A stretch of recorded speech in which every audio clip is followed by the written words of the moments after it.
guy with a knife. Right. I'm not up to I'm not going to say 2 is the correct number, but I'm pretty sure it's under 5 is the correct number. Which means there's at least 5 that could have been doing something else when there was 2 other break-ins happening somewhere else in the city. Right. So I think that's more of my concern. I'm not saying that they need to change it to having, so there's only 1 police officer walking the beat.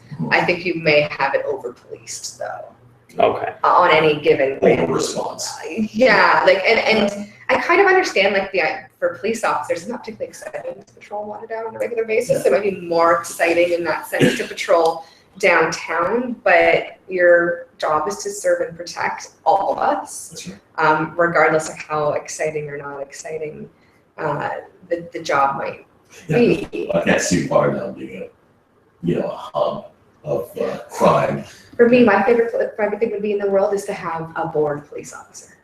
A bored police officer. That means we've gotten ourselves to a point where our police officers are bored. That makes me happy.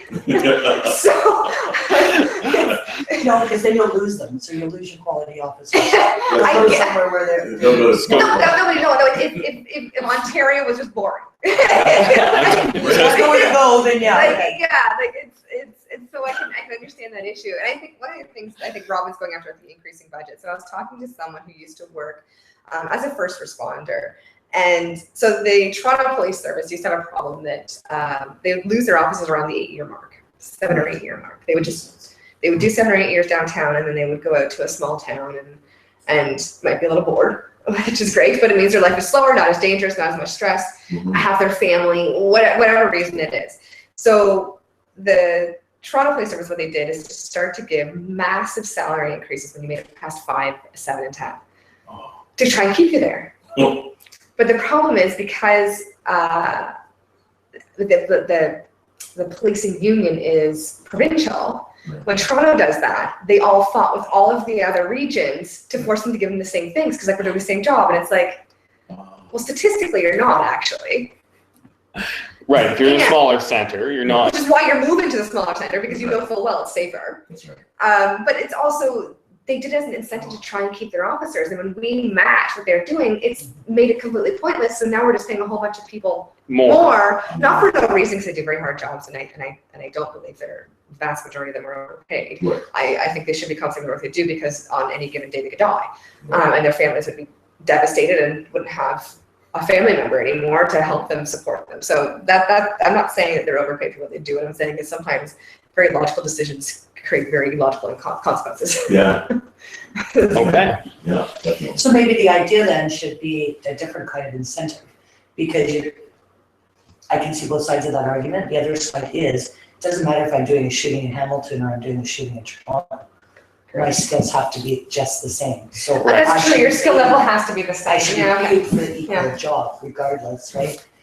So maybe, I don't know, a COLA for the area or cost of living allowance for the area or. Well, that's true, Or a loyalty increase.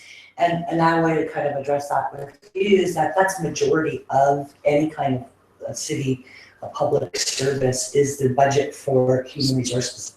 Yes. For human resources or wages? For salary, okay, yeah. Salary, Or well, hourly or whatever. It's wages. Wages, right? So the resources of the people that service it. So. Well, that makes sense. And that's going to go up all the time. Of course. So as you get your incentive raises and so forth, and then the starting wage has probably increased dramatically over the last 15 years. So you're always going to have an increase in emergency services. And I'm always going to say it's not enough. Yes. Right. So that it is a balancing game. It is a balancing game, right? They were going to ask for way more. You guys, we ask for a lot less, and hopefully we'll all hit a happy medium. There's also the thing about technology too. I mean, there comes a point where there's a huge shift in use of technology where it's adopted, right? So you have the adoption of new technology then, and you know that it works and it helps save lives, then you have to roll that out across your entire department or whatever. And so it has to be incremental. technology. Yes, the cost of that new technology will be Yeah. high at the beginning. There's actually something that the Hamilton Police Services is using. The last time I heard about it, I think they were supposed to be adding it to the website, and I don't know if it's up or not because I haven't been on it recently. But first of all, you can go on there and you can see what kind of crimes are happening in your area, which is also speaks to please report, because that helps for people to know those kinds of things. But what they also have, oh, this is not their website, that's right, it's for themselves. So when you're reporting, they have really cool technology now that the United States uses it all the time. That because our statistical analysis is so great with computers now, that if everybody was reporting what was happening, they could probably figure out if it's one criminal or a group of them to two separate groups, just because they can see the intervals of where it's going and where it's coming, and it helps them do it much faster. And also because we're humans, so we usually have a pattern. Like all of us have certain ways of doing Whether we things. know it or not. No, well, okay, for example, when you go to bed, do you wash your face first or brush your teeth first? Like we all have patterns, but we do it the same every day. Absolutely. And if we don't do it the same, we probably forgot to brush our teeth. Like so we have our patterns. And so with that kind of software, when there's other police units nearby that use it, you can then call them up and be like, I've got a pattern. Do you recognize this pattern? And they can say, oh yeah, this guy was right here. Right. Because he did it up here before. Right. So that's why the reporting is so important, not just to be able to catch the people, but to help with the stats and also help with properly staffing the areas. Yeah, that's cool. So That was really neat when they taught us. I was like, wow. let's touch on reporting then. So generally when I think of reporting, I think of a crime occurs, you call 911, or if it's not an emergency, you call the police station and ask them to send over an officer. Right. Is that the only level of reporting that we have, or is there maybe we don't care if an officer shows up, I left my car unlocked and my iPod got stolen in my car, true story. It's my fault. I don't expect an officer to come and investigate. They're not going to find anything. Maybe I just They may call have it in. found the iPad now, Yes. the iPod now, Yeah. because they caught the guy who's been doing that's been doing it, and they have it sitting there. So that's also why reporting is important, because when they finally catch the person, they probably had your stuff. Right. I And you can get I can actually address that, yeah. We've had instances where there was some kids rifling through cars that were left unparked. I live in Lower Stony Creek, and if we forget, we're not usually too worried about it. No. So what we were told when calling an emergency number is that we could go to our local police station and file a report. Oh, So okay. we went to our King Street station and filed a report there as well. And then you can talk to an officer and ask any questions and stuff that's been going on. They can give you their insight into the area as well. Okay, so you can Yes. go into your local station, you could probably call it in, I imagine. You can call it in. It's like Waterdown people. There's no station out there to go to. So you Okay. have to come into the city to do it. Same with Binbrook, but at least Binbrook you can come to the mountain one. It's not that far. Waterdown would have to come to the mountain one. Okay. Or downtown. This is fairly far for them. So like a lot of the Waterdown people, they just call it in. If it's a 5 on the priority scale, I doubt you'll ever see the officer come out. But as soon as it gets up higher, then that's when they'll actually come out and then investigate. So like for things like the stolen car or the stolen stuff in your car, that's a call in one, or go in when you have a moment and just give them the info. But their software works the best with the most information, just like any Of staff. course. I wonder if Hamilton has the ability, I know of other police services, that for these 5s, and that it's not convenient to get to a station, that you're actually allowed to file online.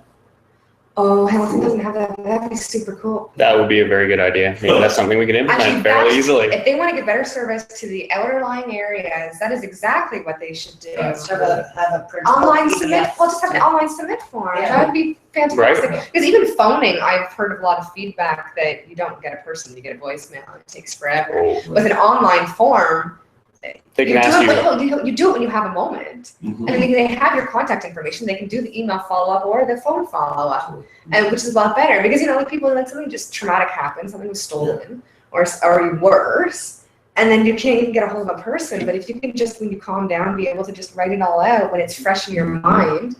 And they can also That would ask be you potentially the brilliant. relevant questions. That's right, come back and fill in the blanks that you may have missed. You Even an put- online form, they put the relevant questions in, and then like stuff for certain crimes, certain things like did you see it suspect? Well, no. Right. But describe what's going on. And blah, like, that's a great idea. Yeah, well, makes You sense. can allow you to upload a picture That's right. Well, yeah, if you stole your car, like you probably have a picture of your car on your phone somewhere. Sure. If you could upload a picture. That's I right. think I'm gonna take a picture of my car tonight. Wow, well, if they ever need that, I can open their systems. Yeah. Yeah. Anybody knows of a Project Red iPod that was stolen like 8 years ago? You probably don't want it back at this point. I would never So use slow. it, so don't tell me anything. Oh, Yeah, that's a good one. that is a fantastic idea. Yeah, yeah. I think I might. I know Terry went ahead. I might give him a phone call and tell him. Yeah. My daughter had her bicycle stolen from her resident, Oh. and that's what they did. So it worked out really well. What So- city was it? Trying. Sorry, they called Okay. it in, or She went online to see where she would go, right? and they also told her for these kind of incidences that there was an online available reporting form. And she just hit the reporting form, it came up in a printable PDF, so she could fill it in, and away it went. Now the next question is, did she hear anything of it? Just an email that we received it. Like Okay. one of those Did they auto receive it? responses, So I mean, so this reporting thing, because it was. it's all well and good. You probably will never see your stuff again because it's just the reality of the situation. Mhm.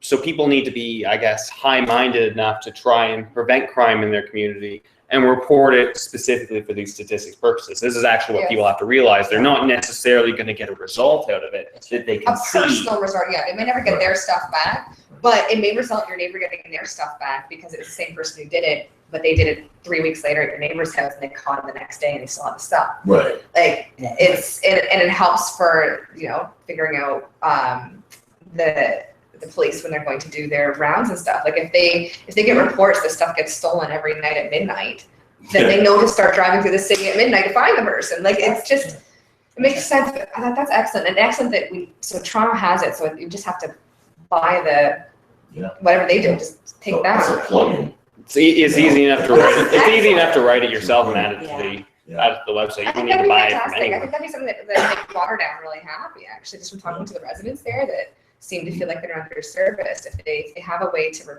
report that's simple and easy, like everyone's so busy these days. And I would just think for statistic drawing numbers and results, and Yeah. that would be a great way to quantify. Yeah, Cool. that'd be fantastic. That'd be absolutely fantastic. I think we are around the 20-25 minute mark on our. Well, at least we haven't already gone overtime. Yeah, we started a quarter after and it's 22. So, Okay. so I thought we could wrap it up with any final comments. Has anybody had any personal interaction with the police services in Hamilton? I have.